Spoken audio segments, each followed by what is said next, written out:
안녕하세요.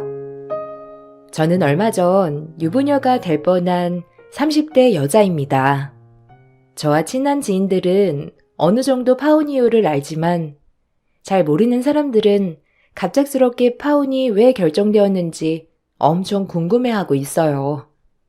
저도 속 시원하게 털어놓고 싶지만 생각보다 사연이 길어 설명도 한계가 있었는데 답답한 마음을 여기에 한번 털어놓아 보려고요. 예비 신랑과는 대학 때부터 알고 지냈던 지인이었고 5년 정도 아는 사이로 지내다가 연인으로 발전하게 되었는데 연애할 당시에도 가족들이랑 거의 연락을 하거나 만나진 않더라고요. 사실 결혼 준비를 할 때 이 점 때문에 조심스러웠었는데 부모님이 안 계신 것도 아니었고 분명 본가가 있는데도 서로 소통이 없었으니 주변에서도 많이 우려를 하셨죠. 결혼을 생각하게 되면서 예비 신랑 집안 상황을 알게 되었어요. 나한테 형 한 명 있는 거 알지? 솔직히 난 형이랑 크면서 차별도 많이 받으면서 자랐거든? 근데 집안 식구들 어느 한 명도 차별이라고 생각을 안 하더라고. TV에서 나오는 그런 집안 있잖아. 첫째가 우선이고 제일 중요한 집안. 그런 집안이 바로 우리 집이었어. 그래서 성인 되고서는 연락도 거의 안 했고, 알아서 대학 졸업하고 취업하고 집도 구하고 그랬지 뭐. 알다시피 내가 명절이라고 집에 내려가 본 적이 있어. 주말이라고 본가에 간 적이 있어. 그렇게 해도 엄마 아빠는 형이나 중요하지 나는 별로 관심 없었어. 아마 나랑 결혼하고서도 편할 거야. 그래? 솔직히 나는 처음에 가족 얘기를 잘 안 하기도 했고 언젠가 한 번은 가족이 없는 거나 마찬가지라고 하길래 무슨 말인가 했었거든. 그렇다고 부모님이 안 계신 것도 아니라서 물어보고 싶었는데 혹시나 민감한 일인가 내가 말을 못했었는데 그런 사정이 있었구나. 그럼 가족들이랑 교류는 거의 없는 거야? 우리 결혼식 준비하려면 그래도 가서 인사도 드리고 해야 하지 않을까? 아마 1년에 한 번도 볼까 말까 하긴 하지. 연락도 해도 뭐 형 얘기만 하니까 연락을 해봤자 기분이 좋은 것도 아니고 거의 안 해. 최근에 봤던 게 형이 결혼했을 때였네. 그래도 결혼식은 참석해야 하니까 참석은 했는데 그때 가서도 엄마 아빠는 내 흉만 보고 형 치켜 세우느라 바빴지 뭐. 나는 솔직히 말하면 우리 결혼식에 부모님이 꼭 계셔야 하나 이런 생각도 있는데 그래도 예비 장인어른 장모님이 걱정하실 수 있으니까 모시는 것뿐이야. 다른 건 없어. 결혼하면 다시 예전처럼 지내면 되는 거고. 그 정도야? 그래도 저번에 내가 어머님이랑 통화는 했었잖아.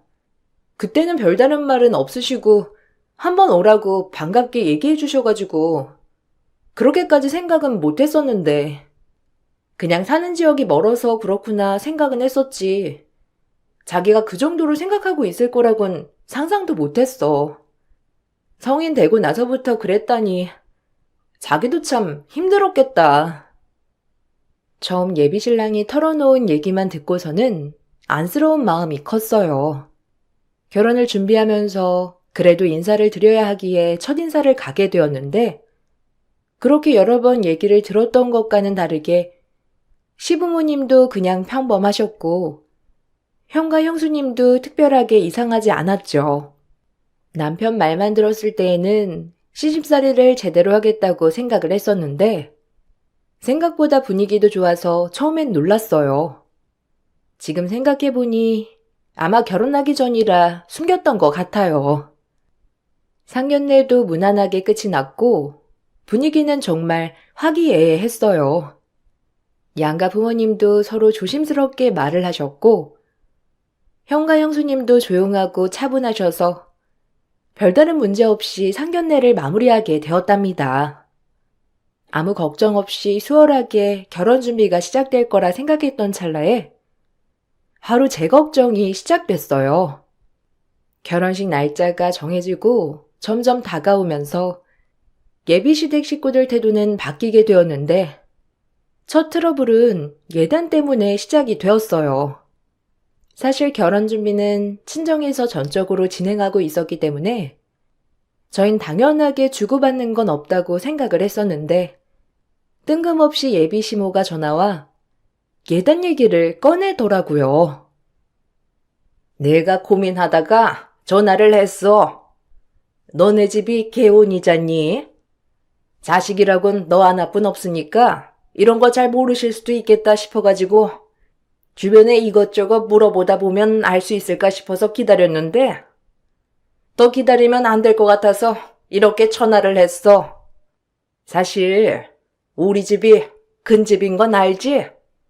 친척들도 많이 있고 시골이라서 어르신들은 또 결혼한다고 하면 여러 가지로 생각하신 것도 있고 전에 사촌이 결혼했을 때는 이불 세트 한 채씩 돌리고 시댁에도 반상기며 은수저며 이것저것 많이 준비해 보냈는데 사실 우리가 지금 시간이 넉넉한 것도 아니고 간단하게 하기로 했잖니? 그래서 우리는 그냥 친척들 이불 세트만 준비하면 될 것 같아.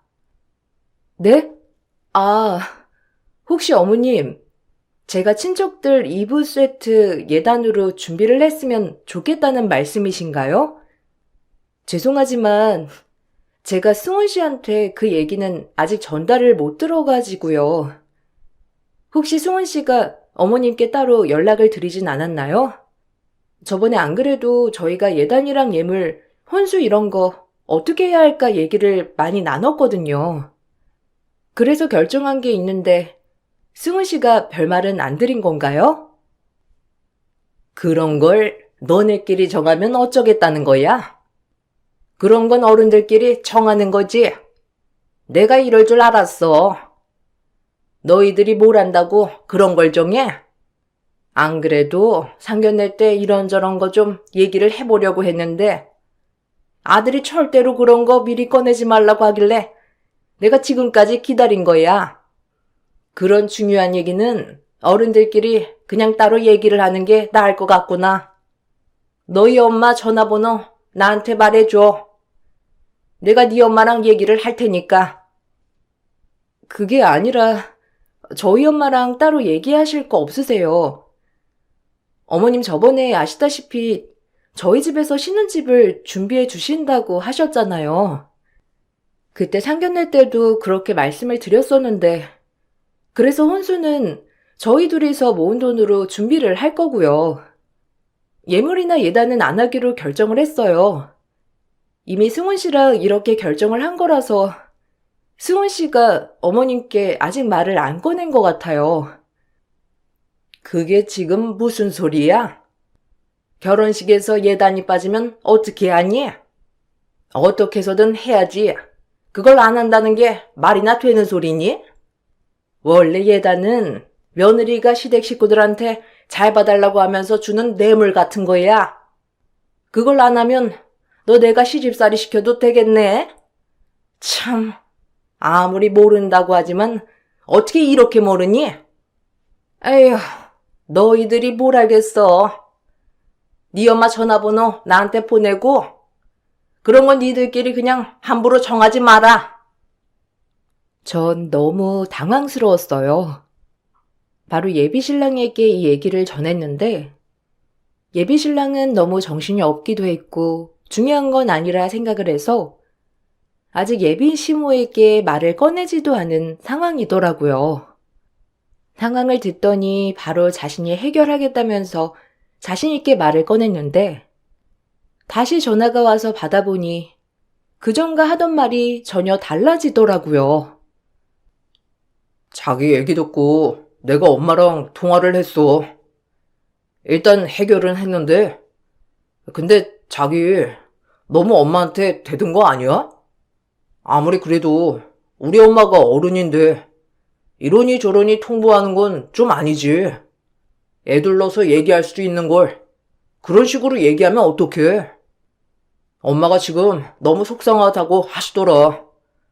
아무튼 예단 문제는 내가 해결할 거니까 너무 신경 쓰지 마. 알아서 한다는 게 도대체 무슨 말이야? 어머님께 잘 좀 말씀드려서 해결해. 우리 예단이랑 예물 이런 거 안 하기로 결정했잖아. 그거 처음부터 우리가 상의해서 결정한 건데 갑자기 저렇게 말씀을 하시니까 나는 너무 당황스럽네. 집에서 우리 신혼집도 해주시는데 예단까지 신경 써야 한다고 하면 얼마나 당황스럽겠어. 어머님이 우리 엄마 전화번호까지 달라고 하시는데 나 아직 안 보냈어. 자꾸 연락 오셔서는 번호 바로 보내라고 하는데 어떡해. 일단 그냥 보내고 나중에 장모님께 내가 잘 설명할 테니까 지금은 자기가 좀 설명드려. 우리 엄마가 좀 생각이 옛날 분이셔서 그래. 그런 건 무조건 해야 하는 줄 알아서 그러시는 거야. 전에 사촌도 둘이서 모아서 신혼집 마련했는데 예단 예물은 다 했더라고. 우리 형도 그렇고 말이야. 그래서 우리도 당연히 그럴 거라고 생각하시는 것뿐이야. 옛날 사고 방식이라서 그런 거지. 나쁜 마음으로 그러신 건 아니니까 신경 쓰지 말고 대충 둘러서 넘기자. 대충 둘러대는 게 어디 있어. 자기가 제대로 말을 했으면 좋겠어. 자기가 말을 못하겠으면 나라도 가서 말씀드려볼게. 솔직히 내 입장에서는 좀 서운해. 우리 집에서는 집이랑 결혼 비용까지 다 해주시겠다고 하시는 상황인데 엄마가 이것까지 아셔봐. 얼마나 속상하시겠어? 그래. 네 마음이 어떤지는 나도 이해해. 그런데 지금 당장 부모님 생각을 바꾸는 건 좀 어려워. 내가 알아서 할 테니까 일단 지켜봤으면 좋겠어. 내가 말했잖아.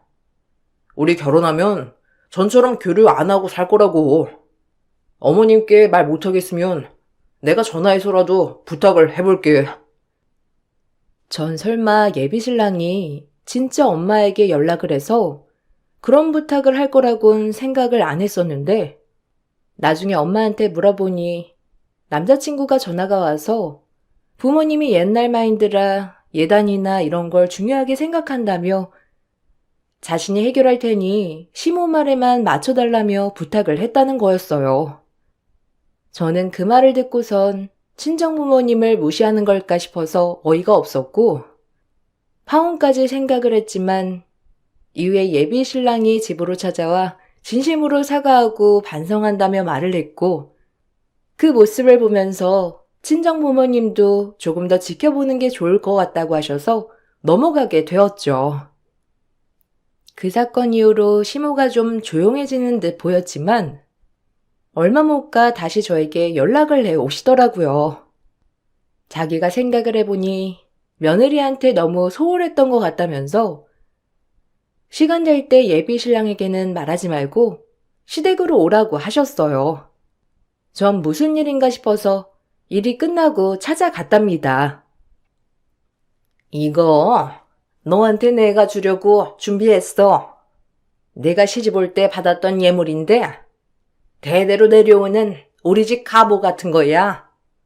엄청 귀중한 거지. 내가 밖에서도 한번 껴본 적 없고 여기에 코이 간직하고 보관하고 있었어. 사실 큰애도 결혼을 했잖니. 큰며느리가 시집 올 때 이걸 줘야 하나 생각을 했었는데 그때는 아까운 마음이 더 크더라고. 근데 널 보니까 딱 이 갑오를 너한테 넘겨줘야 되겠다는 생각이 들지 뭐니? 이렇게나 귀한 걸 저한테 주셔도 되는 거예요? 나중에 주셔도 돼요. 제가 이런 걸 받아도 되는지 모르겠네요. 어머님 말씀대로 대대로 내려오는 가부라면 그만큼 귀중하고 소중한 거 아니에요?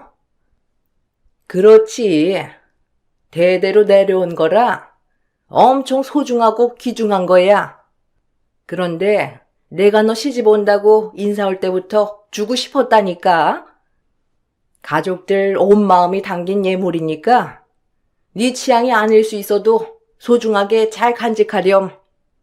나도 이거 받고 나서는 진짜 이 집 식구가 된 기분이었다니까.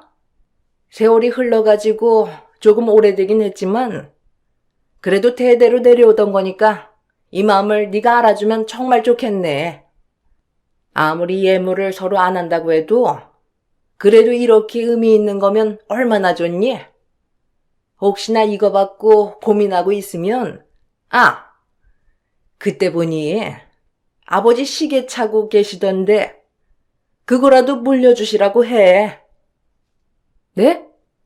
시계요? 아, 그건 아빠랑 한번 얘기를 해봐야 할 것 같네요. 아직 승훈 씨가 뭐라고 말을 했던 건 아니라서. 이렇게 귀한 거 주시면 저희 집에서도 생각을 해 보실 것 같아요. 승훈 씨는 오늘 이거 받을 거라고 생각도 못 하고 있던데. 걔가 그렇게 집안일을 잘 모른다니까. 네 아버지가 한 그 시계 그래도 좀 연식도 있고 그런 거 같던데 괜찮을까? 아니 뭐 시계 귀중하게 생각하시는 분들도 많이 계시니까. 아니면 그냥 새 시계도 괜찮고 뭐. 그래도 하나밖에 없는 사이니 어느 정도 생각을 하시고 계시지 않겠소? 너도 우리 집 가보 받았으니까 우리 아들도 너희 집 시계 물려받으면 될 것 같구나.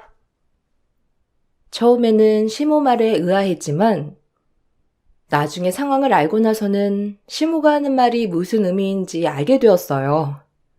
처음 그 박스를 받았을 땐 그만큼 제가 귀중한 갑오를 받았나 보다 하고 집으로 가서 보여드렸죠. 그런데 열어보니 너무 오래되어서 빛이 하나도 나지 않는 금가락지가 있었는데 시모가 잊고 빼지 않았던 건지 바닥에 보증서도 그대로 있더라고요. 날짜를 보니 20년 전에 구입한 14K 금반지였는데 그걸 보고선 너무 황당했어요. 이 사실을 아는지 모르는지 예비 신랑은 너무 신나서 언제 아빠 시계를 받을 수 있냐며 말을 하더라고요. 엄마한테 들었어. 자기 우리 집안 대대로 내려오는 갑오 받았다며? 진짜 좋겠다. 거봐. 우리 집에서 자기 마음에 들어 할 거라고 했지?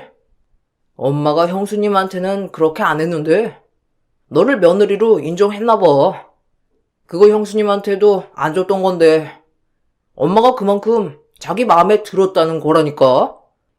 그나저나 아버님 시계를 나한테 주신다고 했다며? 아직 결정된 거 아니야. 내가 그렇게 말한 게 아니라 어머님이 내가 그 반지 받았으니까 아빠 시계 주면 딱 좋을 것 같다면서 말하셔서 그런 거지. 근데 이거 반지 대대로 내려오는 거 맞아? 안에 보니까 보증서도 있던데. 이게 한 20년 정도 된 거라고 적혀 있더라고. 그리고 순금도 아니고 14K라고 적혀 있었고. 에이, 자기가 잘못 봤겠지. 그리고 그게 뭐가 중요해? 엄마가 소중하게 간직한 반지를 당신한테만 준 게 중요한 거지.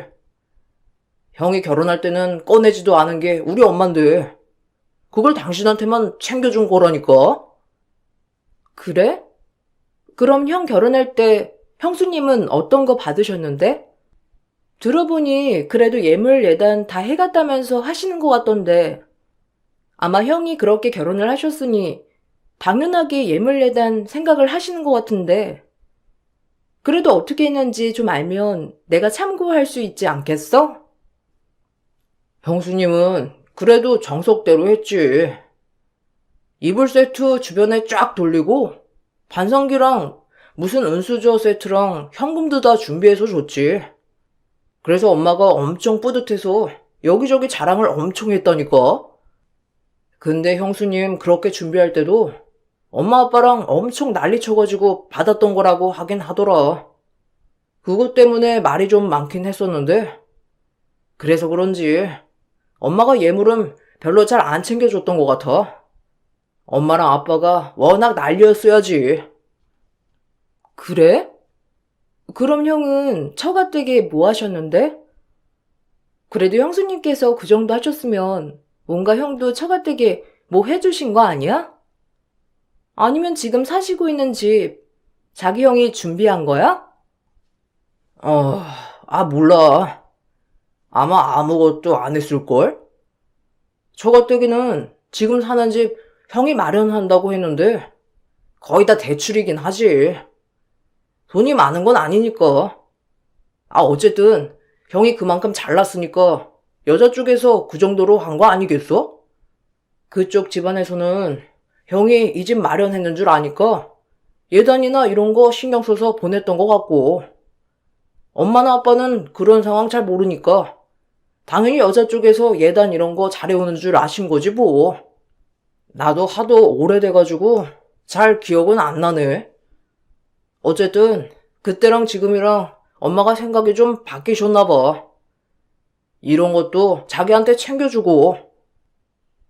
철없이 말하는 예비 신랑을 보면서 이걸 어떻게 해야 하나 고민을 많이 했고, 보니까 형님도 결혼하기 전에 시부모 말에 휘둘리고 결혼을 한 것 같았어요. 막상 시댁에선 형이 결혼할 때 아무것도 안 해준 것 같았고, 남자친구는 그게 당연하다고 생각하는 것 같았죠. 우리 집에서도 사실 아예 아무것도 안 해줄 생각은 아니셨는데, 외동딸이 결혼하니 집뿐만 아니라 다른 것도 도와주시려고 했죠. 처음에는 고급 시계를 해주시려고 했지만 제가 예물을 받아온 거를 보시고선 아버지가 착용하시던 시계를 주셨어요. 그것도 사실 몇 천 하는 비싼 시계였는데 근데 막상 그 시계를 받고서는 시댁에서 말이 나왔어요. 엄마, 나 오늘 장인어른한테 이 시계 받았어. 역시 시계가 고급스러워서 그런지 보기만 해도 엄청 반짝반짝 빛나는 것 같네. 장인어른이 이거 착용하시고선 일도 잘 풀렸다면서 그 기운도 주시는 거라고 하셨거든? 나도 잘 될 것 같아.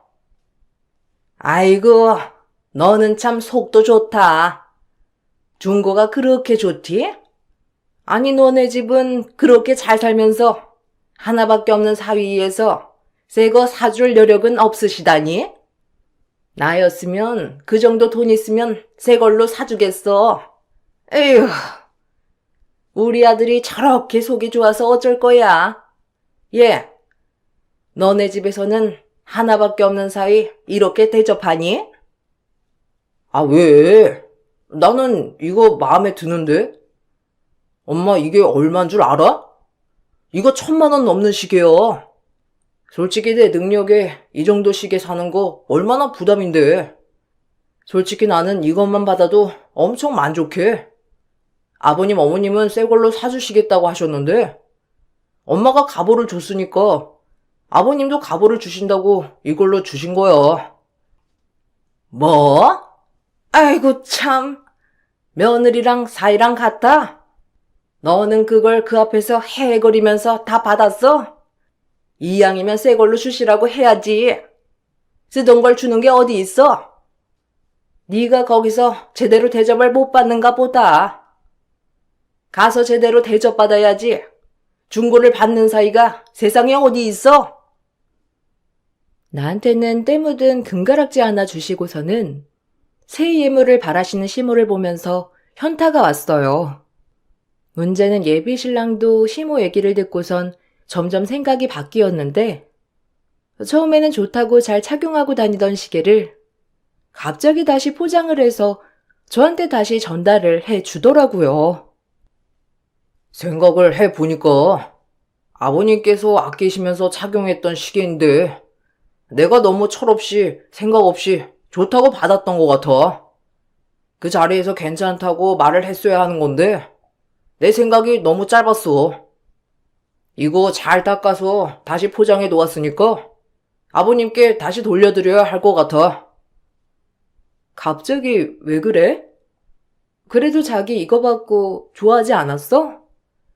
어차피 아빠한테는 다른 시계도 있고 이거 하나 당신한테 준다고 해서 아까워하시거나 그런 것도 아니고 아빠가 새 시계 사준다고 해도 당신 좀 부담스러워 했잖아. 그러니까 괜찮아. 아빠가 그만큼 당신 마음에 들어했던 거잖아. 아무리 생각해도 그건 아닌 것 같아. 그래도 주인이 있었던 물건인데 내가 받는 건 아닌 것 같고, 그러면 차라리 아버님한테 새 시계로 받겠다고 하는 건 어떻게 생각해? 주변에도 물어보니까 쓰던 시계는 그냥 주인이 쭉 쓰는 게 좋다고 하더라고. 이것도 아버님이 고르고 골라서 사신 거잖아. 그냥 생각해보니 내가 새 거 받는 게 맞을 것 같아. 남들한테도 말하기 좋고. 지금 무슨 소리 하는 거야? 뭔가 새 시계를 받고 싶다는 말로 들리는데? 그냥 이걸로 받아. 솔직히 지금까지 엄청 마음에 들어 하다가 갑자기 새 시계 타령하는 건 좀 아니지 않아? 왜 내 의미를 그렇게 나쁘게 해석해? 나는 단지 아버님이 아끼시던 시계를 그냥 내가 생각 없이 받은 것 같아서 좋은 마음으로 얘기를 하는 건데. 그래서 새 시계를 받겠다고 하는 거야. 당신도 아끼던 물건 남한테 줄 수 있어? 가격을 떠나가지고 추억이 있는 건데 이건 아닌 것 같아. 속보이게 새 시계를 원하는 남자친구를 보면서 너무나 실망스러웠고, 그래도 시댁 식구들과는 다르다 생각을 했는데, 시간이 지나면서 점점 다를 바 없는 모습들이 보이고 있었죠. 속으로 이런저런 고민을 하고 있었지만, 시간은 제 속과 다르게 계속 흘러갔고, 고민을 하던 사이에 42평 신혼집 인테리어 공사가 시작됐어요. 그 소식을 듣고선 시댁에서는 간섭이 더 심해졌고, 저녁에 같이 밥을 먹으러 갔는데 하나하나 다 지적을 받게 되었죠. 이제부터는 집에 올 때 일할 복장으로 와야 하는 거 알지? 우리 집은 다 같이 음식 만들어서 먹는 거 알고 있니? 외식 같은 건 거의 안 하니까 그렇게 알고선 와.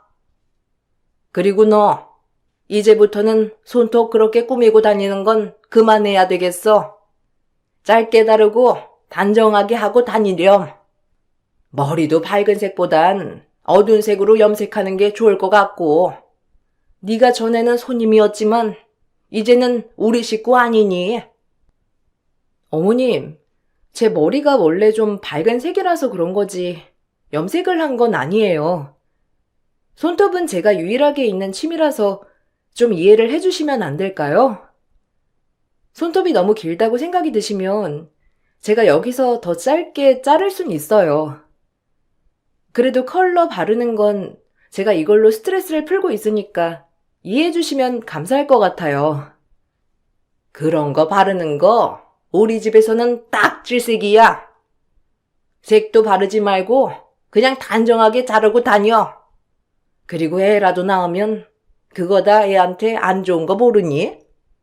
그러고 보니 니들 애는 언제 가질 거야? 니들 나이도 있으니까 이제 슬슬 임신 준비해야 하는 거 아니니? 이왕이면 아들로 허니문 베이비 가지면 좋으련만. 아이는 저희 아직 생각 안 해봤어요. 아마 2, 3년 정도는 신혼 즐기려고 생각하고 있어요. 제가 아직 일을 더 하고 싶은 생각도 있어서 승진도 해야 하고, 육아휴직하면 아무래도 일을 계속하긴 어려울 것 같아서요. 거기다가 남편도 육아휴직 좀 편하게 쓰려면 좀 더 연차가 쌓이는 게 좋을 것 같아서요. 그래서 아이 낳고 나서 저랑 남편 휴직 번갈아 가면서 쓸 거 생각해서 계획하려고요. 지금 너 무슨 소리 하는 거야? 우리 아들이 왜 육아휴직을 해? 그렇게 육아휴직하고 나면 나중에 승진은 못하는 거 아니니? 그리고 네가 일 욕심이 있으면 아이 낳고서도 어린이집 보내고 일하면 되는 거지 뭐가 문제야? 너희는 참 사서 고생한다 정말. 우리 때야 그런 게 별로 없어가지고 여자들이 일하기 힘들었지. 지금은 나라에서 다 키워주는데 뭐가 못하니? 2, 3년 기다릴 생각하지 말고 얼른 임신 준비해. 아직 결혼식도 안 올렸는데 벌써부터 임신부터 일까지 온갖 걸 참견하셨는데 예비 시모가 그런 말들을 아무렇지 않고 있음에도 불구하고 식구들 중 누구 하나 나서서 말리는 사람이 없었어요. 오히려 당연하다는 듯 다들 밥만 먹고 있었죠. 집으로 가는 길 남자친구랑 크게 다투게 되었고 남자친구는 결혼식까지만 참자고 했어요. 자기가 지금까지 집에 몇 번이나 내려갔겠냐면서 결혼하고서는 다시 원래대로 돌아갈 수 있다고 저를 달랬어요. 결혼식이 다가올수록 점점 저에 대한 간섭은 심해지셨는데 저는 친정부모님과 시간을 더 보내고 싶었지만 시댁에서는 쉬는 주말에도 저를 불러내셨죠. 안 된다고 거절하면 기분 나쁜 티를 팍팍 내셨어요. 주말에 일이 있다더니 오늘 집에 있는 거니? 그럼 얼른 집으로 와서 일할 준비를 해야지. 뭐 하고 있어? 오늘 다 같이 모여가지고 만두 빚기로 했으니까 얼른 와서 만두 만드는 방법 알고 네 형님이랑 같이 일 좀 하렴. 이렇게 만두 만드는 것도 배워야지. 우리 아들이 만두를 엄청 좋아해. 그럼 네가 손만두를 빚을 줄도 알아야 하지 않겠니? 오늘 저희 가족들이랑 약속이 있어서요. 다음에 승훈 씨 쉴 때 같이 갈게요. 그런데 아까 승훈 씨랑 통화를 했는데 오늘 어머님이 부르신 거 전혀 모르더라고요. 얘기를 안 하신 거예요? 아까 일어난 것 같던데. 오늘은 승훈 씨 혼자 가야 할 것 같아요. 걔가 오늘 왜 오니? 와서 뭐 할 거야? 나중에 만두 다 만들어서 그냥 보내주면 되는 거지. 이런 건 여자가 알아서 해야 하는 거야. 네가 아직 결혼을 안 치러서 그런 거지.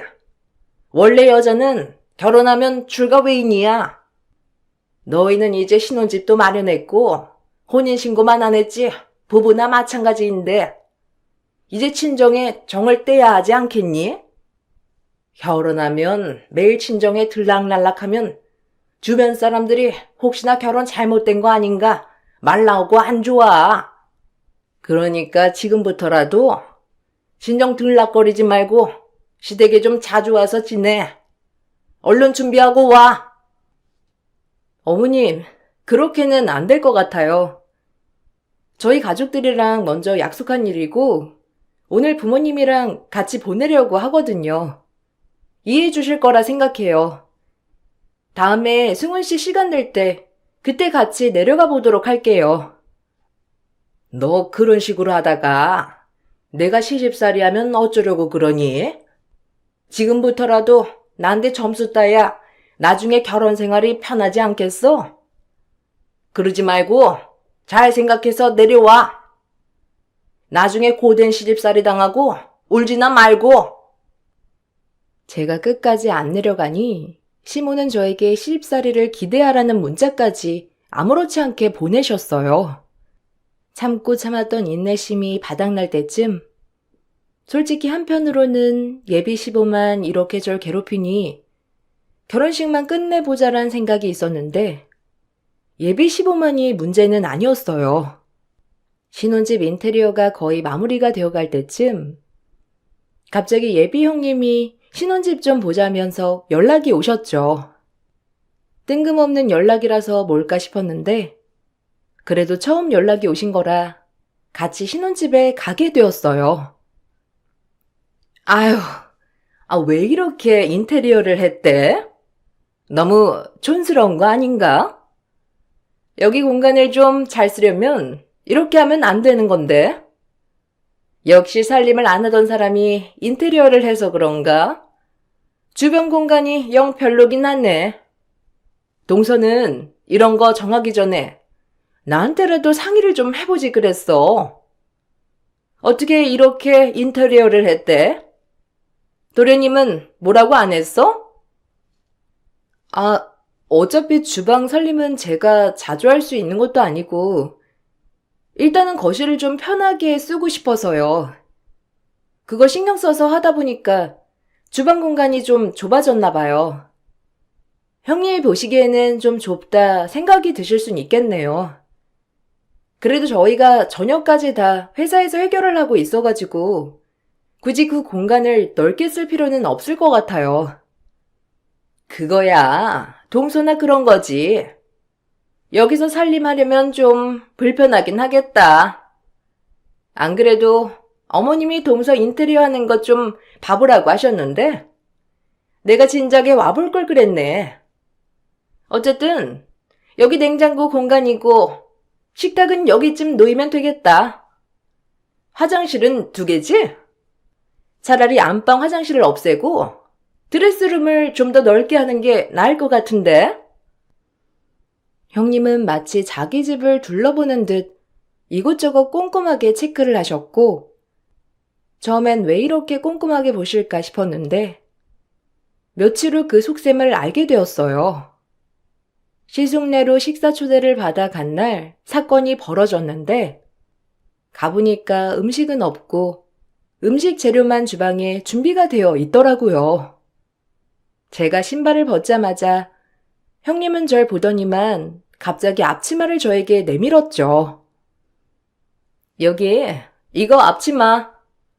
오늘도 안 챙겨왔지? 식구들 저녁 시간 다 됐으니까 얼른 준비하자. 어차피 동서 요리 잘할 거라고 생각은 안 했어. 그래도 여자니까 기본은 하겠지? 내가 이렇게 하라고 말해줄 테니까 오늘은 그냥 내가 말하는 대로만 하면 돼. 다음에는 동서가 준비하면 되고. 네? 지금 저보고 요리를 하라고 하시는 거예요? 저는 오늘 식사 초대를 받아가지고 온 건데. 근데 여기서 갑자기 요리를 하라고 하니 너무 당황스럽네요. 오늘은 제가 준비가 안 되어 있으니까 식사 준비하기 어려우시면 그냥 음식 주문해서 먹는 건 어떠세요? 어차피 앞으로 동서 여기 주방에 적응해야 하니까 슬슬 적응하면 되지 않겠어? 냉장고나 이런 건 내가 다 놓고 갈 거니까 너무 걱정하지 말고 그대로 그냥 쓰면 돼. 지금 고장난 것도 없거든? 가전제품 새로 살 필요도 없으니까 비용도 절감하고 얼마나 좋아. 솔직히 다 가지고 가도 상관없는데 동선의 생각을 해가지고 결정한 거야. 지금 무슨 소리를 하시는 거예요? 여기 주방에 제가 왜 적응을 해야 하는 거예요? 냉장고, 가전제품을 다 두고 가신다는 게 무슨 소리를 하시는 건지 모르겠는데 설마 저희가 여기 들어와서 살라고 말하시는 거예요? 저희 지금 신혼집 얻었잖아요. 저번에 형님 같이 보시고서는 알지. 42평 신혼집. 내가 그때 둘러봤잖아. 그때 왜 거기까지 가서 봤겠어. 솔직히 우리가 큰형인데 동생이 더 넓은 집에서 사는 게 말이나 돼? 여기 그래도 24평이니까 둘이 살기는 여기가 딱이지. 큰 집이 더 큰데 살아야지. 동서가 여기 들어와. 지금 무슨 개소리세요? 저보고 여기서 신혼살림을 차리라고 말하신 건가요? 어떻게 저한테 어떤 한마디도 하지 않으시고 그런 말을 하시는지 모르겠는데 그리고 제가 왜 여기서 살림을 차려요? 누구 맘대로요? 네 남편. 우리 도련님이 여기서 살라던데? 아직 못 들었어? 얘기 다 된 건 줄 알았는데. 그리고 동서가 반대하면 어쩔 거야? 우리 집은 남자가 하늘이야. 남자 말은 곧 죽어도 들어야 하니까 뭐 동서가 싫다고 해도 어쩔 거야? 예비신랑을 쳐다보니 제 눈을 피하기 급급했고 시부모와 시숙 역시 당연한 얘기를 한다는 듯 별다른 반응을 보이지 않았죠. 어처구니가 없어서 당장 그 집을 나오게 되었는데 제가 나와도 그 누구 하나 절 잡으러 오는 사람이 없었어요. 다음날부터 예비신랑은 계속 전화를 해왔고 전 가족들이 너무했다, 미안하다 이런 말을 할 줄 알았는데 막상 받아보니 그게 아니더라고요. 그렇게 가버리면 어떡해? 아무리 화가 나도 어른들 앞에서 그러는 거 아니야. 엄마랑 아빠가 얼마나 화가 나셨는지 알아? 예의 없다고 당장 와서 사과하라는 거 내가 얼마나 말렸는데. 내가 중재 잘 해놓았으니까 그냥 와서 죄송하다고 한마디만 해. 이건 또 무슨 개소리야? 내가 왜 가서 죄송하다고 해? 죄송하다고 말해야 할 건 당신 가족들이야. 그리고 너도 알고 있었지? 우리 집에 형네가 들어와서 산다고 했던 거 말이야. 네 형수 말 들어보니 네가 거기 들어가서 살아도 된다고 했다며. 지금 그게 사실이야? 솔직히 42평이면 우리가 관리를 어떻게 해? 우리 둘 다 일하고 바쁜데 저녁도 회사에서 먹고 들어오는 판국에 42평 집 관리? 아휴, 우리 못해. 형수님은 주부니까 훨씬 더 깔끔하게 관리하실 수 있잖아. 올해 형수님 임신하고 아이 낳을 계획도 있으시고, 그러면 큰 집에서 사는 게 좋은데, 우리 아이 갖기 전까지만 잠깐 사시라고 하면 되잖아. 그리고 우리는 가전제품 새로 살 필요 없으니까 좋고.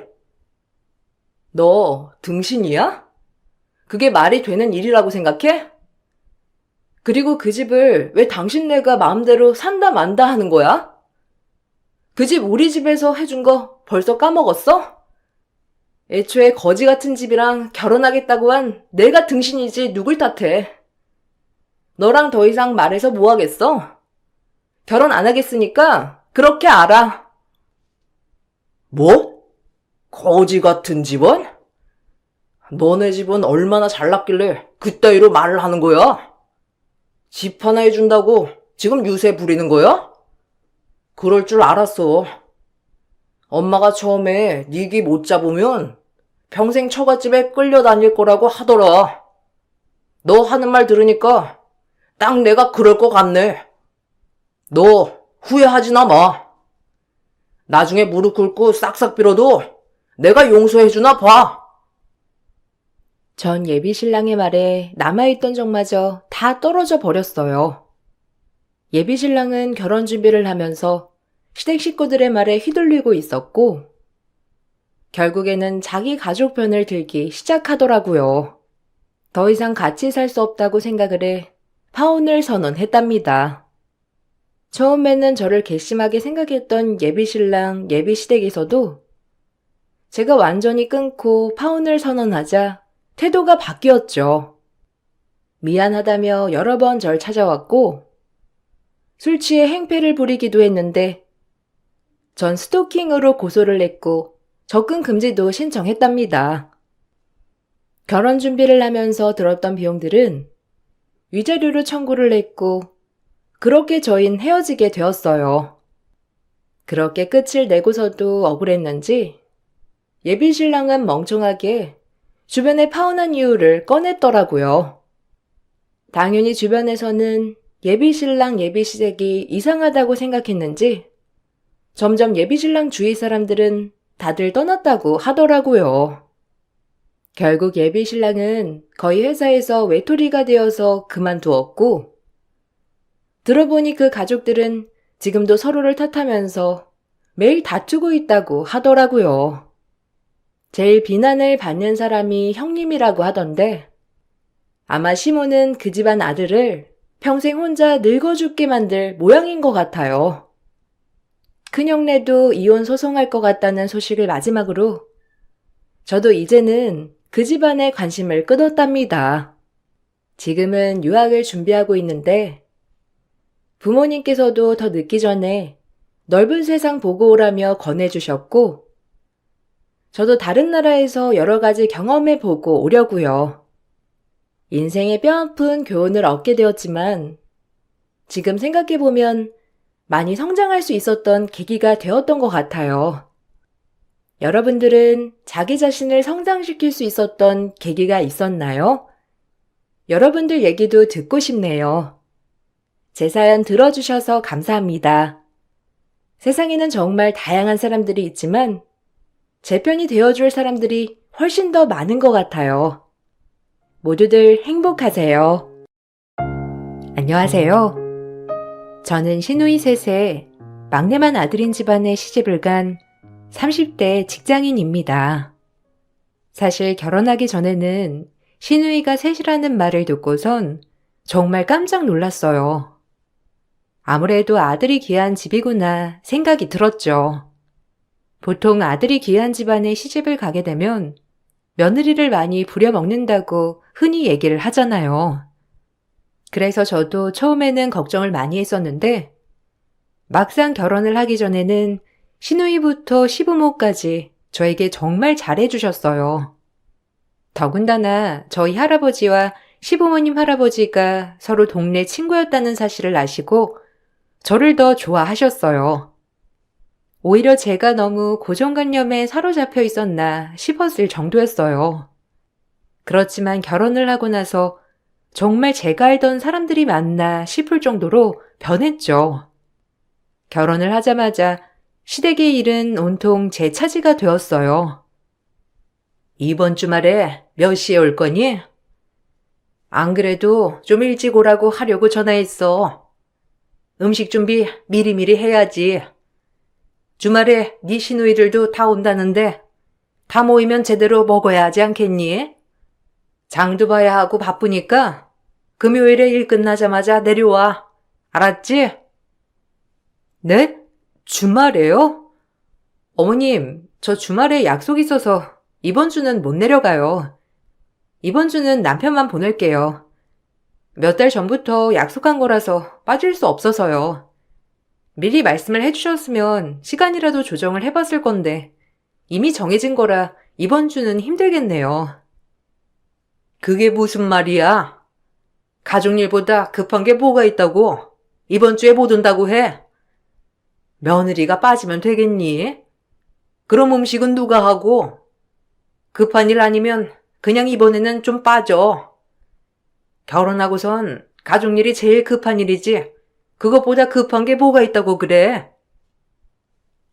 그게 제가 이직 준비하고 있는데 꼭 만나야 하는 사람이라서요. 시간 겨우겨우 내주셔가지고 보는 거라 이번에는 꼭 만나봐야 해서. 저번에도 어머님 급한 일이라고 해서 저 약속 바꾼 거라 이번에는 못 바꿔요, 어머님. 이번에 남편만 보낼게요. 이직? 이직해서 뭐하게? 그리고 이렇게까지 시간 안 맞는 거면 그 사람 만날 인연이 아닐 건데 왜 굳이 또 만나려고 하는 거야? 너 핑계 대는 거 아니지? 그리고 결혼하면 부부가 같이 다녀야지. 왜 남편 혼자만 보내려고 하니? 이런 거 동네 사람들이 알면 얼마나 수군거리는데. 하여튼간 이번 주말에 너 오는 걸로 알고 있으마. 음식 메뉴는 내가 정할 테니 와서는 장 보고 요리만 하면 돼. 결혼을 하자마자 저는 매 주말마다 시댁 행사로 불러다녔어요. 이상하게 남편은 시댁에 가지 않아도 별소리를 안 하는데 제가 참석하지 않으면 바로 불호령이 떨어졌죠. 처음에는 참석을 안 하기도 하고 전화도 피해보고 못 간다고 말도 직접적으로 하기도 했어요. 근데 제가 하는 말은 전혀 아무런 신경도 쓰지 않았고 자신들의 말만 주장했죠. 더욱 답답했던 건 남편이 전혀 힘이 없었다는 거였어요. 남편은 중재를 해보려고 이래저래 노력을 많이 했지만 시댁에서는 남편이 뭐라고 하든지 말든지 전혀 상관도 안 하고 저에게만 닥달을 하셨어요. 특히나 때리는 시어머니보다 말리는 시누이가 더 밉다고 시누이들은 돌아가며 제 속을 긁곤 했어요. 올케, 저번에 나 소개팅 해준다고 한 건 어떻게 됐어? 왜 소개해준다고 해놓고 자리를 안 만들어? 사람 기대하게 만들어 놓고 그걸로 그냥 땡하는 거야? 지난번에 소개해준 사람은 영 능력이 별로더라. 나 능력 보는 거 알고 있지? 얼른 자리 마련해봐. 형님, 제가 백방으로 알아보고는 있는데 아직 소개를 받겠다는 사람이 없어가지고요. 저희 팀 남자들도 다 유부남이고 그래서 형님 아니면 괜찮으시면 좀 연상이신 분은 어떠세요? 한 4살 정도 위인데 4살 차이는 궁합도 안 본대잖아요. 능력도 있으시고 괜찮으시거든요. 나보다 4살 위에? 무슨 아재랑 만나라는 거야? 옳게. 나 밖에서 아직도 20대로 보는 사람 얼마나 많은데. 나보다 4살 위면 40대인데 그런 사람 만나가지고 병시종 들 일 있어? 옳게. 그러지 말고 신입들 많이 들어오잖아. 나 연하가 좋단 말이야. 그러면 형님이 원하시는 능력을 갖추기에는 너무 어리기도 하고 제 주변에는 형님이 원하시는 조건은 없을 것 같아요. 남편한테 한번 부탁해 보세요. 저번에 소개해드린 분이 저는 제일 능력도 좋으시고 인품도 좋으신 분이셨거든요. 옳게. 내가 뭐 큰 거 바래? 저번에 소개해준 사람이 무슨 능력이 있어? 여기서 집 하나 제대로 해올 능력도 없더구만. 전세로 해올 수도 있대. 그게 말이나 돼? 결혼하려면 집은 해와야지. 암튼 올케가 잘 찾아봐. 올케 회사에서도 사람 많을 거 아니야. 나도 올케처럼 능력 좋은 남편한테 시집가서 꿀 빨면서 살고 싶단 말이야. 제가 무슨 꿀을 빨아요. 형님, 저희 집 대출금 갚느라고 빠듯한 거 아시면서 저나 남편이나 능력은 비등비등인데 그렇게 말씀하시면 저는 너무 서운하죠. 어머, 옳게 꿈도 진짜 야무지다.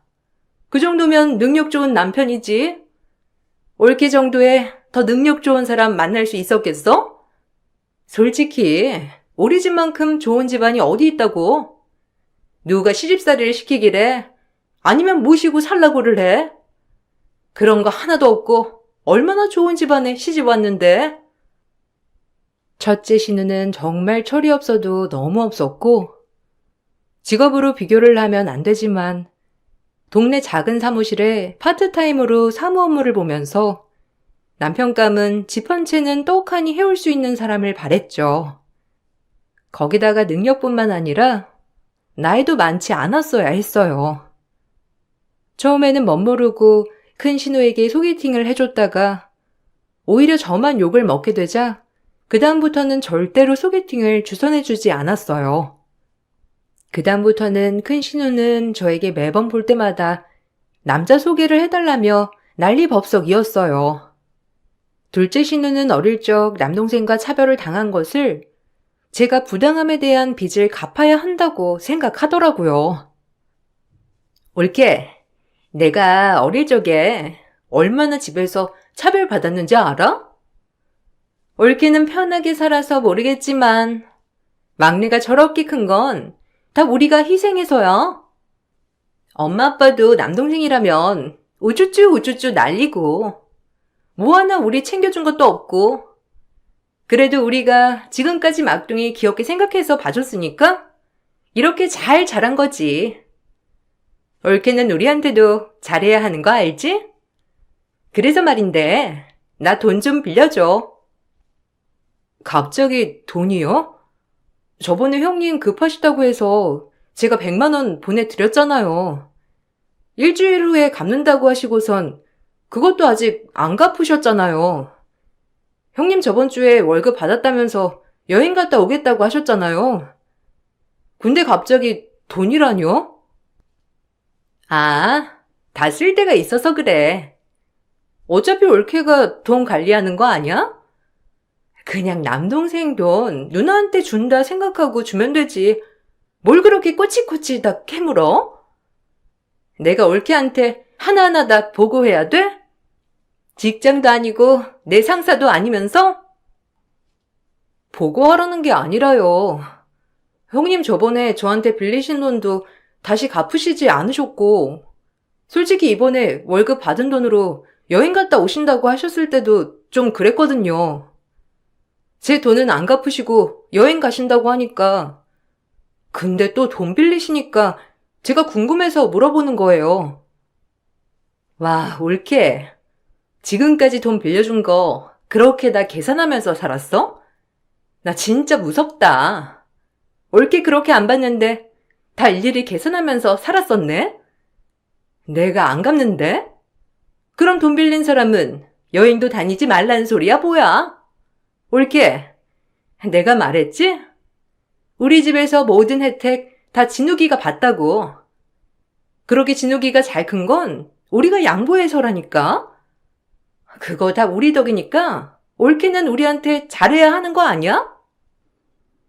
그저 남편이 잘 자라준 것만으로도 고마워해야 하는 둘째 신우는 항상 제가 시댁에 엎드려 살기를 원하는 듯 했어요. 당연히 돈도 빌려줘야 하고 싫은 소리를 해서는 안 되는 것처럼 저를 대하셨죠. 그나마 셋째 신우는 저에게 직접적으로 뭘 원하거나 요구한 적은 없었지만 주말마다 시댁에 불려가서 일을 해도 새 신우 누구 하나 도와준 적도 없었고 뭐라든 제가 다 해야 했어요. 시부모님도 역시나 모든 시댁 일은 제가 도맡아서 해야 한다고 생각하셨죠. 특히 시부는 제가 외동딸이라는 걸 아시고선 언제 친정에서 유산을 줄 건지 매번 물어보셨어요. 며느라, 네 부모님은 은퇴하시고 이제 아무것도 안 하시니? 그래도 요즘은 100세 시대라서 오래 살 것 같으면 일도 좀 하고 그래야 하는 거 아니니? 아무리 퇴직금이며 연금도 나온다지만 그걸로만 살기에는 부족하다고는 안 하시냐? 네, 괜찮으신 것 같아요. 부모님 모두 연금도 꼬박 나오시고 퇴직할 때까지 일하셨으니까 퇴직금도 있으시고요. 평생 일하셨는데 퇴직하고 또 일하시라고 하는 건 아닌 것 같아요. 그래서 저도 부모님한테 그냥 땅이며 이런 거 다 처분하고 다 쓰시고 가시라고 했어요. 아니 그걸 왜 처분해서 쓰라고 해? 남겨둬야지. 그래야 사위 자식이 그걸 받고 편하게 살 거 아니니? 부모님한테 가서 잘 말씀드려. 요즘은 은퇴하고 다시 일하는 거 흠도 아니고 쉬엄쉬엄 취미로도 일한다고 하더라. 재산 까먹을 생각하지 말고 밖에 나가서 일하시라고 그렇게 말해야 하는 거야. 밖에서 고생하는 것보다 그냥 노후 편하게 즐기시는 게 낫죠. 부모님도 그러시려고 늦은 나이까지 쭉 일하신 거고요. 저는 남편이나 부모님 재산에 별로 관심도 없고 그걸 받겠다는 생각도 없어요. 아버님께서도 그러셨잖아요. 나이 들어서 밖에서 일하는 게 별로라고. 나랑 너희 부모랑 같냐? 우리야 자식이 넷이나 있지만 너희 부모야 너 하나뿐이니까 그렇지. 그 재산 오로지 네가 다 받을 텐데 그걸 까먹으라고 하면 되겠니? 그나저나 이번에는 용돈이 영 시원치 않더라. 다음 달부터는 좀 더 올려서 줘야 되겠어.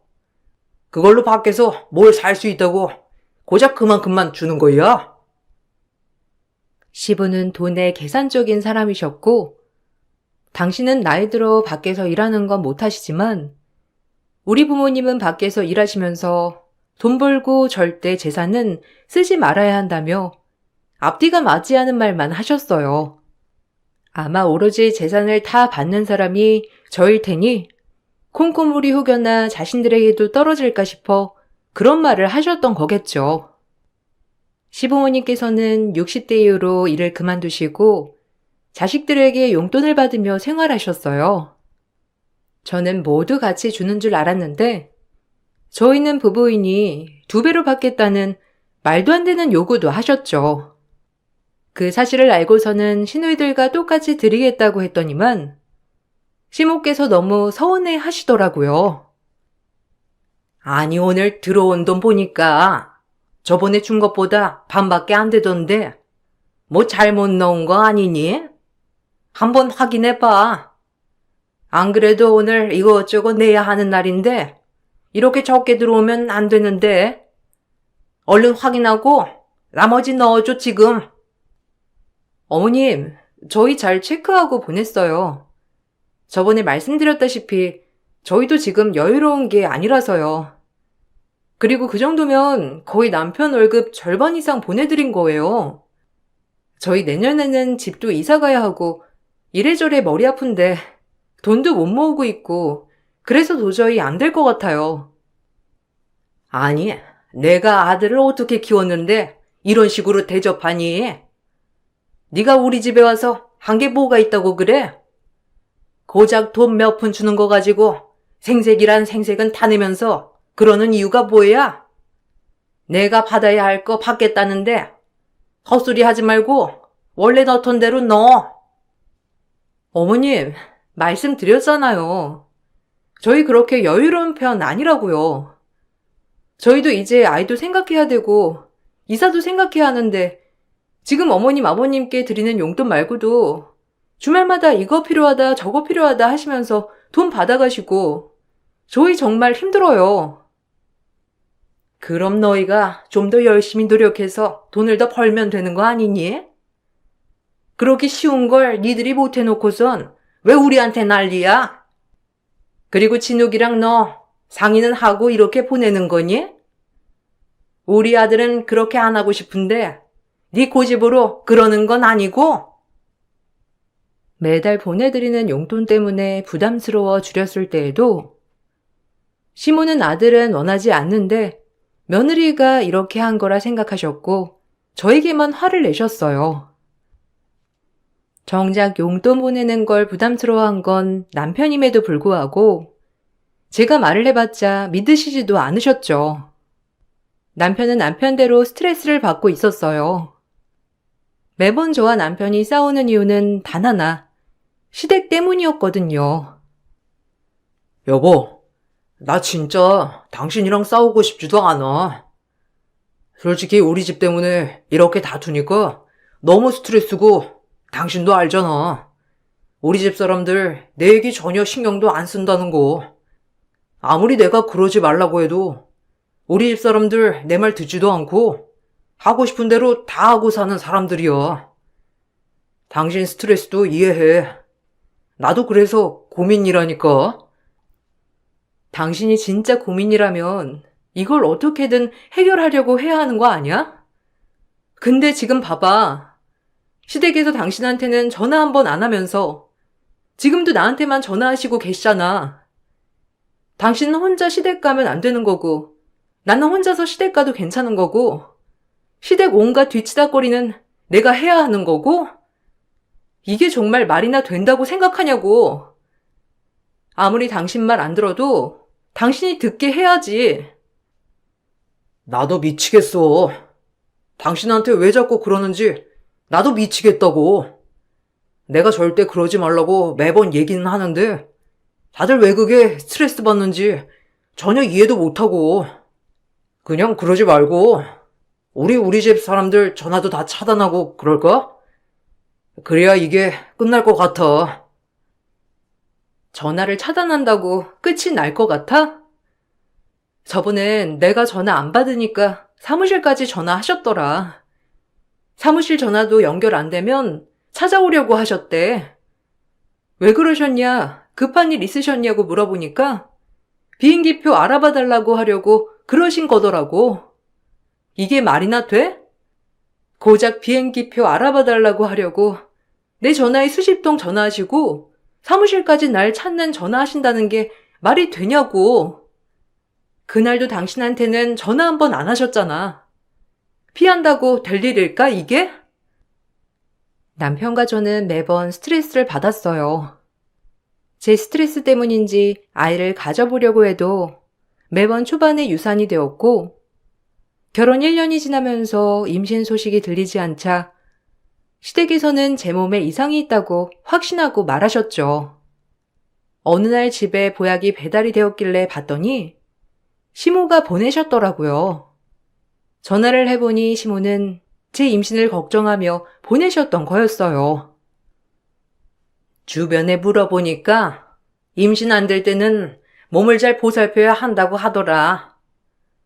동네에서 괜찮은 한의원 가서 지었으니까 빼먹지 말고 매일 먹어. 나중에 확인할 테니까. 임신 안 되는 건 여자 문제가 크다고 하던데 검사는 해본 거니? 요즘은 임신 안 되면 바로바로 불임병원 간다고 하던데 그런 곳이라도 가보지 그랬어. 어머님, 저희 임신이 안 되는 건 아니에요. 그리고 불임병원은 아직 안 가려고요. 병원에서도 크게 이상 없다고 하고 불임 치료까지 받을 정도는 아니라고 해서 좀 더 기다려 보려고요. 너 혹시 우리 아들 만나기 전에 남자 많이 만나본 거 아니니? 아니, 옆집 아줌마가 그러는데 여자들은 그런 경험이 많을수록 잘 안 된다고 하더라고. 너나 나나 여자니까 편하게 얘기할 수 있는 거 아니니? 우리 아들이야 건강하게 애지중지 키워서 별로 문제가 될 건 없겠지만. 저도 저희 부모님이 애지중지하면서 키우셨어요. 병원에서도 문제 없다고 하고, 아니 병원에서 제가 스트레스를 너무 많이 받아서 그런 거라고 당분간 푹 쉬는 게 좋겠다고 하셨으니까 저 주말에 내려가는 거 그만해야 할 것 같아요. 집에서도 푹 좀 쉬고 하려고요. 그래, 스트레스가 몸에 안 좋다더라. 이번 주말에 내려오면 내가 사골 푹 구워서 놔둘 테니까 그걸로 만둣국이나 해먹자. 너 만두 빚을 줄 알지? 재료는 내가 사다 둘 테니까 가만히 앉아서 만두만 빚어. 그러면 내가 저녁에 끓여줄 테니까. 금요일에 야근하지 말고 내려와. 알았지? 스트레스를 받아서 유산을 한다는 걸 알고 있음에도 불구하고 시모는 내려가지 않고 푹 쉬겠다는 저의 말을 전혀 듣지 않으셨죠. 심한 스트레스에 결국 전 시댁 모든 전화를 차단했어요. 사무실에도 양해를 구하고 저를 찾는 전화는 업체가 아니면 연결해주지 말라고 말씀드렸죠. 그러니 집으로 신우들이 하나둘씩 찾아오더라고요. 처음엔 무시하려고 했는데 신우들은 끈질겼어요. 퇴근하고 들어가는 저를 보고선 큰 신우가 주차장에서 기다리고 있다가 쫓아 들어오기도 했었죠. 올케, 지금 뭐 하자는 거야? 지금 집안 분란 올케 때문에 생긴 거 알고나 있어? 어떻게 그럴 수가 있어? 우리 엄마 아빠가 뭘 잘못했다고? 올케 때문에 동생도 내 전화도 안 받고 뭐가 문젠데? 뭐가 그렇게 불만이라서 우리 다 피하고 있는 거야? 엄마가 올케 임신 걱정하길래 보약까지 지어서 보내줬더니만 그것도 다 돌려보냈다며. 형님, 생각을 해보세요. 제가 화가 안 나게 생겼는지. 무조건 제 잘못이라 그렇게 말씀하시잖아요. 제가 전에 만났던 남자들이 많아서 저한테 문제가 있을 거라고 하시는데 제가 화가 안 나겠어요? 그리고 스트레스 받아서 푹 쉬어야 한다고 병원에서도 얘기하시는데 어머님은 제가 집에 있겠다고 해도 꼭 시댁에 내려와야 한다고 하시잖아요. 아니 가서 올케가 하는 게 뭐가 있는데. 솔직히 가서 무슨 밭일을 해? 아니면 청소 빨래를 해? 가서 아무것도 안 한다며. 올케가 너무한 거 아니야? 솔직히 나는 올케 하는 거 하나도 마음에 드는 거 없었는데 엄마 아빠가 그래도 하나밖에 없는 며느리니까 챙겨주는 거 보고선 나도 별말 안 한 거야. 근데 뭐? 고작 그것 때문에 남편 부모를 이렇게 대해? 남편도 이해를 못하겠다고 하는데 왜 저한테만 그러세요? 남편한테는 그 이후로 전화도 한 번도 안 하셨다면서요. 저한테만 그렇게 하시지 마시고 남편한테도 얘기를 하세요. 저는 더 이상 거기에 관여하고 싶지 않아요. 큰 신우가 찾아오고 나서 저와 다투게 되었는데 그 사실을 알고서는 신우 셋이 모두 다시 저희 집을 찾아왔죠. 자기보다 나이 많은 시댁 식구들에게 버릇이 없다면서 난리를 치고 나서 돌아갔는데 남편에게는 전혀 다른 말을 했더라고요. 오늘 누나들 왔다 갔어? 안 그래도 오늘 누나들 나한테 전화 왔던데 사과했다며? 진짜 사과했어? 누나들이 앞으로 잘하겠다고 해서 용서해 줬다면서 이번 주말에는 꼭 집에 가서 엄마 아빠한테 사과하라고 하던데 진짜 맞아? 무슨 소리야. 집에 와서 난리 피우고 갔는데 나보고 사과를 하래. 자기들한테 예의 없었던 거 사과하고 용서 구하래. 당신도 그렇게 생각해? 집에 와서는 당신네 집 분란 만든 게 나라고 하더라. 지금껏 아무런 문제 없었는데 나 때문에 이 난리가 난 거라는데 이 얘기를 듣고 내가 무슨 생각을 할 것 같은데? 나 도저히 안 되겠어. 당신이랑 못 살아. 왜 이래? 나도 최선을 다하고 있는데. 우리 집 식구들 전화도 다 끊고 이제는 주말마다 우리 집에 가지도 않고 있잖아. 누나들은 내가 잘 해결할게. 누나들이 하도 잘 풀었다고 하길래 진짜 그런 줄 알았어. 당신 생각 알겠으니까 못 살겠다는 소리 좀 하지 마. 남편은 결국 시댁에 찾아가 난리를 피웠고 한동안 조용해지는 듯 했어요. 그때 저희 집에서도 사고가 발생했는데 갑작스러운 교통사고로 부모님께서 돌아가시게 되었어요. 저도 갑작스러운 상황에 너무나 놀랐고 정신을 차리지 못했습니다. 부모님 상을 치르고 나서부터인지 시댁 식구들이 갑자기 저에게 잘해주기 시작하더라고요. 남편을 통해서 음식도 보내주시고 연락도 더 이상 하지 않으셨죠. 그러면서 제 마음도 조금씩 풀렸던 것 같아요. 그렇게 반년의 시간이 흐르게 되었고 신혼 첫 1년은 당장 뛰쳐나가고 싶을 정도로 힘들었지만 부모님께서 돌아가시고 난 후 반년은 그 어느 때보다 조용하게 보낼 수 있었어요. 그때쯤 저희는 전세가 만기돼서 이사를 가야 했어요. 그동안 모아둔 돈이 넉넉치 않아 결국 돌아가신 부모님의 대치동 38평 집으로 들어가게 되었습니다. 그런데 입주하던 날 인프라가 좋다며 신혼의 색과 함께 시부모가 짐을 들고 집을 찾아왔습니다. 아이고, 아직도 짐 정리 다 안 했니? 아직도 다 안 하고 있으면 어떡해? 조그만 집에서 이렇게 큰 집으로 옮기는데 뭘 그렇게 많다고? 그나저나 안방은 아직 청소 안 했니? 우리 집 넣으려면 청소 싹 해둬야 하는데. 너는 그럼 다른 방 정리하고 내가 우리 쓸 안방 정리할 테니까 걱정하지 마. 7인 살기 딱이네. 네?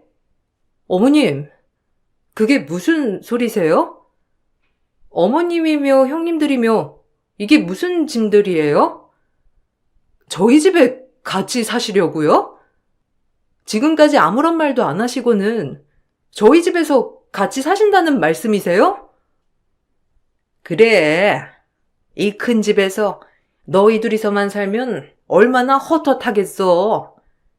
거기다가 네 부모 살던 집인데 그럴수록 더 북적북적하게 살아야 다복하고 좋은 거야. 신우들도 불편하지만 다 동의해서 온 거야. 네 생각해서. 그러니까 얼른 정리해서 우리 밥 먹자. 이사하는 날은 푸짐하게 먹어야 되는 거 알지? 아, 그래요? 뭐 잘 됐네요. 안 그래도 저희들만 살기에는 좀 넓다 싶었는데. 남편이 근데 그건 말 안 했나 봐요. 저희 집에 어머님, 아버님, 그리고 형님들 말고도 또 누가 올 건데 한 사람 더 살 거예요. 시댁 식구들은 당당하게 부모님 대치동 집에 같이 살겠다며 왔지만 전 애초에 이걸 알고 있었어요. 알고 봤더니 남편은 시댁에 힘이 없었던 게 아니라 휘둘리고 있었던 거였어요. 그동안 자기는 힘이 없다고 하면서 저와 나누는 모든 대화들을 다 시댁에 전하고 있었죠.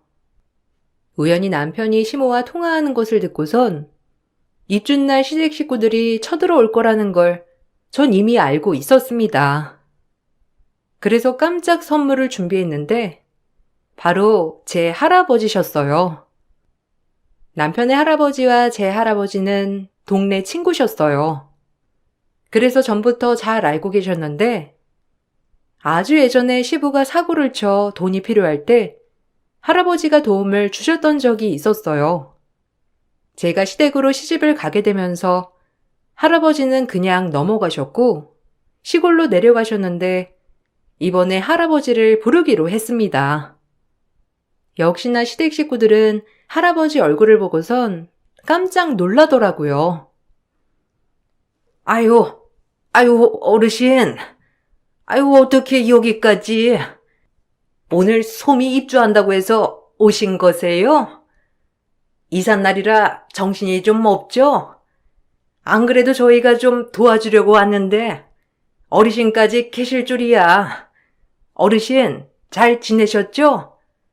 안 그래도 저희가 한번 연락드리려고 했는데 결혼하고 경황이 없어서. 경황이 없는 사람이 여기까지 이렇게 바리바리 짐 싸고 오나? 안 그래도 전화하려고 했으면 미리 했어야지. 나는 내 돈 안 갖고 도망간 줄 알았어. 어찌되었든 들어보니 우리 손녀 집에서 같이 산다고 하길래 이제는 꼬박꼬박 돈 받을 수 있겠구먼. 아유, 아니요. 어르신, 저희 여기서 살 건 아니고요. 며느리가 뭔가 착각을 했었나 봐요. 저희가 어떻게 며느리 집에서 삽니까? 저희도 집이 있는데. 어머, 안 그래도 제가 일정이 있었는데 깜빡했네요. 저희 이만 가볼게요. 얘들아, 우리 이제 그만 가자. 시모는 트럭 한가득 실어온 짐을 그대로 시댁으로 다시 가지고 가셨죠. 당연히 할아버지랑 같이 살게 되면 그 큰 돈을 갚아야 하고 집을 팔면 당연히 돈이 나온다는 걸 알게 되니 시댁 식구들은 불이 나게 도망갔어요. 그 모습을 보면서 정말 어처구니가 없더라고요. 이제는 절대 참아서는 안 되는 걸 알게 되었고 전 남편에게 이혼을 요구했습니다. 처음에는 조용히 헤어지길 원했는데 남편은 끝까지 거짓말을 하더라고요. 당신 오해야. 내가 미쳤다고 엄마 아빠랑 누나들까지 집으로 오라고 했겠어? 진짜 그런 정신 나간 짓을 하는 사람이 어디 있다고.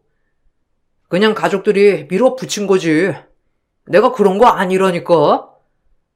어떻게 그런 생각을 할 수가 있어? 나 진짜 결백해. 그리고 어차피 여기서 안 사신다고 했잖아. 그렇게 따지면 당신도 너무한 거 아니야? 나한테 말 한마디 말도 없이 할아버지 불렀잖아. 갑자기? 왜? 할아버지 부른 거 말했으면 당신 엄마한테 쪼르르 가서 또 말하려고? 내가 당신을 믿었던 게 바보지. 그동안 할아버지한테도 돈 한 푼 안 갚았다며. 나도 그거 이번에 처음 알았어. 어떻게 그럴 수가 있어? 사돈 되면 돈은 안 갚아도 되는 거야? 그건 아니지만, 좀 봐줄 수도 있는 거 아니야? 우리 집 사정 뻔히 다 아시는데, 그걸 아니까 할아버님도 별다른 얘기를 안 하신 거고, 근데 이번에 집에 오셔서 하시는 말씀 들어보니까 돈 안 받을 생각도 아니신 것 같은데, 그럼 어떻게든 받으시겠다는 건데, 왜 우리가 안 갚는 것처럼 말을 해? 어쨌든 난 이혼할 수 없어. 당신이랑 헤어질 이유도 없으니까. 그래? 그러면 나 당신한테 소송할 거야. 지금껏 시댁 식구들이랑 나 속여왔던 거, 내 월급만 시댁에 이체하고 당신 월급은 따로 모아왔던 거, 그거 다 내가 알았거든? 어디 끝까지 거짓말하는지 보자. 믿었던 남편은 그동안 제 뒤통수를 치고 있었어요. 시댁에 보내는 용돈이 부담스러웠었는데 알고 봤더니 남편은 자기 월급을 저에게 속여왔고 대부분 제가 번 돈에서 보내고 있었던 거였어요. 중재를 하지 않았던 게 아니라 중재할 생각이 없었던 거였죠.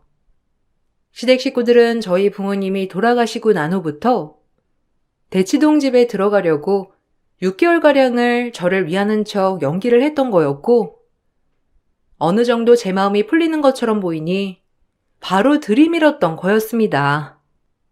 전 할아버지에게 빌려준 돈도 받기 위해서 소송도 함께 진행했습니다.